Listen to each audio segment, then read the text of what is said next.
ओम श्री गुरु सत्ताय नमः। सभी को प्रणाम। सन 1943 में मई मास की ही कोई तिथि रही होगी जब ध्यान में हमेशा की तरह तन्मयता थी। 5-5.5 घंटे के आसन और इष्ट से एकाकार हो जाने वाली प्रगाढ़ स्थिति ने श्रीराम के वर्ण को तपे हुए सोने जैसा कर दिया था। आसन से उठते हुए अपने व्यक्तित्व में भी उन्हें यह आँच अनुभव होती थी। जिन दिनों यह स्थिति बनना आरंभ हुई उन दिनों थोड़ी असुविधा तो होती थी, लेकिन बाद में अभ्यास हो गया। आसन से उठने के बाद वे हाथ मुंह धोते, सिर पर पानी छिड़कते और कुछ देर तुलसी की क्यारी या गाय के पास खड़े रहते। उस दिन श्रीराम उठने लगे तो उन्हें प्रतीत हुआ कि पूजा कक्ष में वे अकेले नहीं हैं। उनके साथ किसी और साधक ने भी समर्पण किया है। उस साधक की उपस्थिति का बोध हुआ। उन्होंने आसपास देखा, लेकिन कहीं कोई नहीं था। फिर भी उपस्थिति का आभास हो रहा था। बोध के प्रति वे थोड़े जागरूक हुए तो वह प्रतीति तिरोहित हो गई। लेकिन अगले दिन फिर वही अनुभव हुआ। लगा कि समर्पण का मंत्र किसी और ने भी संवेद स्वर में पढ़ा है। स्वर कंठ में ही गूंजा था, मुंह से ध्वनि नहीं हुई थी। वह पश्चिमी स्तर तक ही व्याप्त हुआ था, लेकिन अनुभव हो रहा था। अगले दिन यानी कि तीसरे दिन प्रतीति और स्पष्ट हुई। अनुभव हुआ कि आसन के पास वाले भाग में एक दुबली पतली किशोरी कन्या बैठी है। वही साथ साथ मंत्र पढ़ती जा रही है और समर्पण का संकल्प करते हुए पृथ्वी पर जल छोड़ रही थी। इन 3 दिनों में यह प्रतीति भी प्रकट हुई कि साधना के अंतिम चरण में जैसी दाहक ऊष्मा अनुभव होती थी, वह शांत शीतल होने लगी है। वैसी गर्मी का अब लोप सा हो गया है। कहीं ये उस किशोरी की उपस्थिति का प्रभाव तो नहीं है? मन में प्रश्न उठा, लेकिन ज्यादा देर तक ये टिका नहीं रहा। उसी दिन चाचा राम प्रसाद मथुरा आए। दहरी पर पांव रखते ही उन्होंने भाभी को पुकारा और अंदर आते ही घोषणा कर दी कि श्रीराम के लिए बहू मिल गई है। बहुत सुशील और नेक स्वभाव की है। खेलने कूदने में उसका मन कम लगता है। चिड़ियाओं को दाना चुगाने, गाय बकरी कुत्ते आदि चौपायों को चारा रोटी खिलाने और घर आने वालों के लिए पानी लाने, उनकी सेवा करने में ही मन रमता है। ताई जी ने कहा, कुछ नाम पता बताओगे भी? घर परिवार के बारे में कोई पूछताछ की है या नहीं? सब पूछ लिया है भाभी, आप मना नहीं करेंगी, बस लगन की तैयारी कीजिए। इतना ही कहकर रामप्रसाद हंसे और हंसकर चुप हुए तो बच्चों के लिए चुनी गई माँ का ब्यौरा देने लगे। आगरा के जसवंत राय बोहरे के परिवार में जन्मी भगवती देवी की उम्र लगभग 16-17 वर्ष की होगी। रिश्ते की बात लेकर आए श्रीराम के चाचा ने रंग रूप के बारे में बताया कि वे सांवली और दुबली पतली हैं। अपने पिता की चौथी संतान हैं और भजन पूजन में ही ज्यादा समय बिताती हैं। 4-5 वर्ष की होते ही उन्होंने शिव की आराधना शुरू कर दी। बिना सिखाए ही पंचाक्षरी मंत्र का जाप किया। पालथी मारकर मकान के ही एक हिस्से में बने शिवालय में जा बैठी और भगवान शंकर के सामने बैठकर ओम नमः शिवाय पढ़ने लगी। कुछ दिन बाद उन्होंने पूर्व दिशा में लालिमा लिए उदित हो रहे सूर्य की ओर टकटकी लगाकर देखा।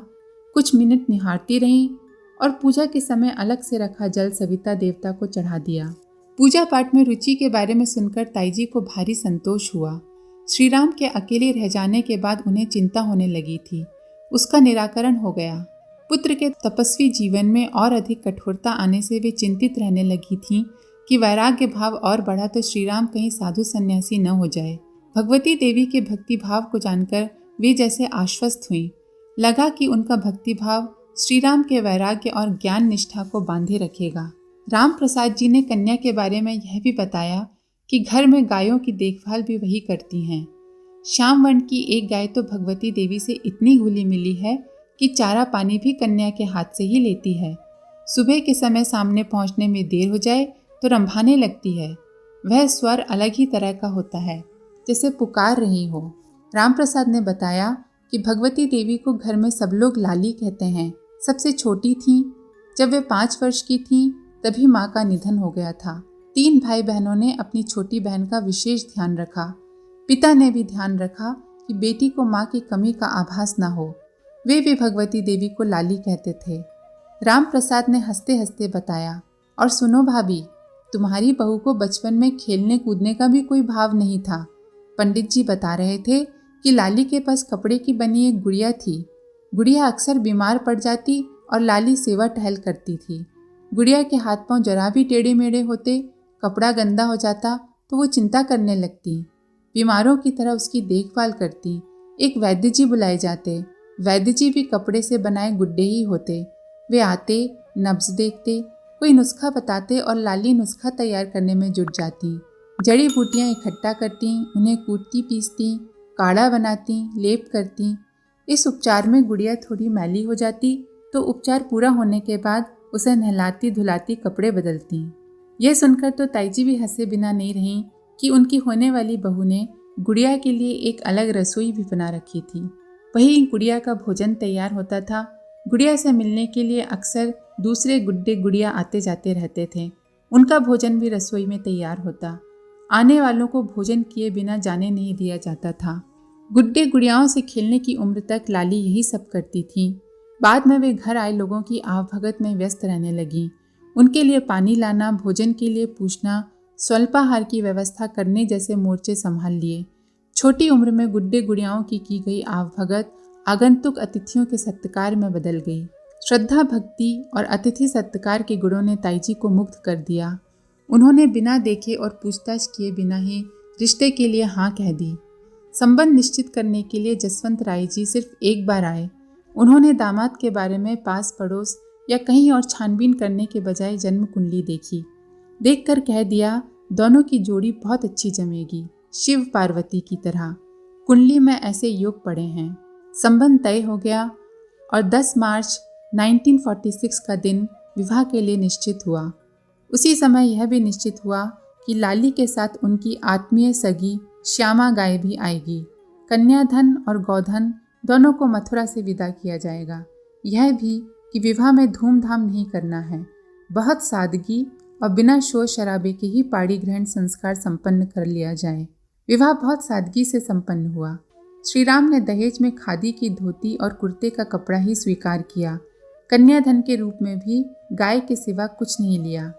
बारात में ताईजी के अलावा 4 लोग और गए थे। संस्कार एक पारिवारिक उत्सव की तरह संपन्न हुआ। वधू के मथुरा आने पर एक यज्ञ का आयोजन किया गया। गायत्री यज्ञ के समय ही श्री राम के मित्र परिचित इकट्ठे हुए। वधू ने आते ही घर के वातावरण को आत्मसात कर लिया, जैसे इस परिवेश में वे वर्षों से रहती आई हों। उन्हें आए हुए 2-3 दिन ही हुए होंगे। तीनों बच्चे अभी दूर ही रहते थे, वे पास नहीं आ रहे थे। अपरिचय का संकोच ही था, वरना वे अपनी नई माँ को दाएं बाएं से ताक झांक कर देख लेते थे। उस दिन ताईजी ने बच्चों को घेरा और जबरदस्ती बहू के पास भेज दिया। नववधू आंगन में चटाई पर बैठी थीं, घर का कोई काम कर रही थीं। ताईजी ने पहले ओम प्रकाश को भेजा, फिर दया, फिर श्रद्धा को। तीनों बच्चे सहमे सकुचे से पास आकर खड़े हो गए। ताईजी कमरे से देख रही थीं। बच्चों को चुपचाप खड़ा देखकर बोली, ओम प्रकाश देख क्या रहा है, पाँव छू। उनकी यह रोबीली आवाज़ सुनकर ओम प्रकाश आगे बढ़े और पाँव छू लिए। बहू रानी ने ओम प्रकाश, दया और श्रद्धा को हाथ पकड़कर अपने पास बिठा लिया। तीनों के सिर पर हाथ रखा और दुलारते हुए पूछा, तुम्हारे क्या नाम है? पढ़ाई लिखाई के बारे में पूछा। बच्चों ने भी सहज कौतूहल से कुछ प्रश्न पूछे। दोनों में किसी को याद नहीं रहा कि क्या पूछा। ताईजी की यह बात बहरहाल जरूर कानों में गूंजती रही कि यह तुम्हारी माँ है, इन्हें माँ ही कहना। माँ ही कहने का निर्देश इसलिए था कि बच्चों ने नववधू को चाची कह दिया था। वे अपनी जननी को भी इसी नाम से संबोधित करते थे। ताईजी ने डपट कर कहा था, अब तुम लोग बड़े हो गए हो, चाची चाचा कहना बंद करो, सही नाम लिया करो। बच्चे अपने पिता को भी चाचा कहा करते थे। परिवार के दूसरे बच्चे भी श्री राम को चाचा कहते थे। उनके देखा देखी वे भी यही कहने लगे। ताईजी ने अपने बेटे की गृहस्थी फिर बसने के बाद संबोधनों में सुधार किया और श्री राम को पिताजी कहने की हिदायत दी। भगवती देवी ने तीनों बच्चों को स्नेह से दुलारने के बाद कहा, अब ताईजी को परेशान मत करना, कुछ भी चाहिए हो तो मुझसे कहना, ठीक है? ओम प्रकाश ने कहा, हम तो पहले भी परेशान नहीं करते थे। दया ने कहा, कोई चीज़ चाहिए होती थी तो जिद करते थे, सिर्फ जिद करना परेशान करने में तो नहीं आता है ना माँ। श्रद्धा चुपचाप खड़ी रही। दया की बाल सुलभ अभिव्यक्ति पर नई माँ के चेहरे पर मुस्कान आ गई। वे अपनी दुलारी की मासूमियत पर हंसे बिना नहीं रह सकी। वे बोली, जिद करना हो तो भी मुझसे ही करना, ताईजी की सिर्फ सेवा करना चाहिए।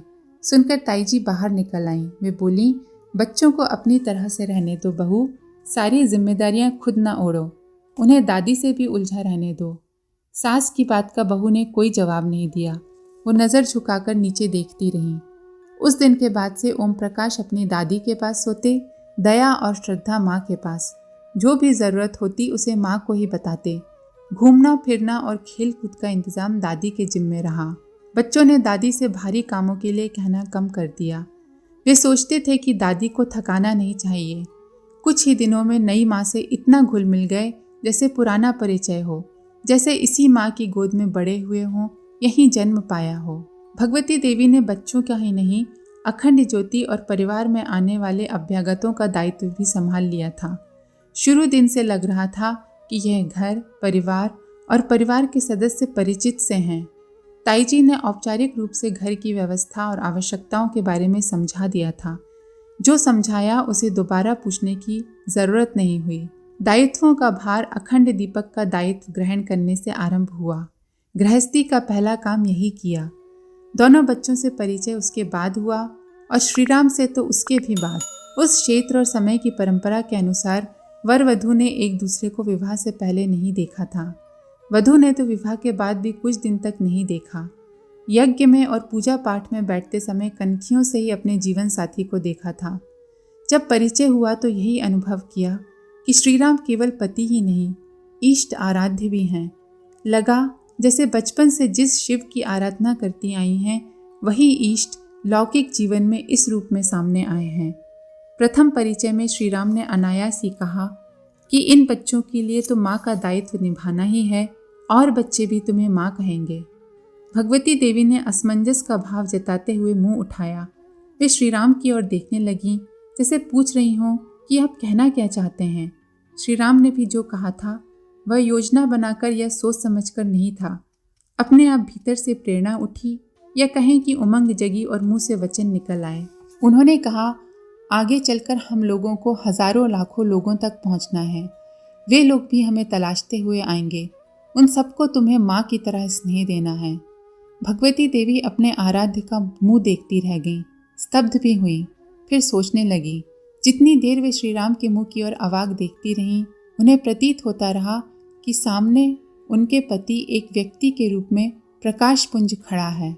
उन्होंने ये अनुभव किया और मन ही मन दोहराया कि आप पति, जीवन साथी और भरतार ही नहीं हैं, गुरु भी हैं। गुरुदेव, गुरुदेव परब्रह्म। इन भावों का उदय होते ही मन में शिव की स्तुति गूंजने लगी। नमामि शमीशान निर्वाण रूपम। नियमित पूजा उपासना में वे यह स्तुति गाया करती थीं। श्री राम के चरणों में आत्मनिवेदन करते हुए उन्होंने अपने आप को योग, ज्ञान, कर्म, विद्या, भक्ति आदि के कारण नहीं, मात्र निवेदन और समर्पण भाव के आधार पर ही प्रस्तुत किया। विनत भाव से उस समर्पण को स्वीकार करने का दावा भी जताया। आज के लिए इतना ही। सभी का धन्यवाद। ओम शांति।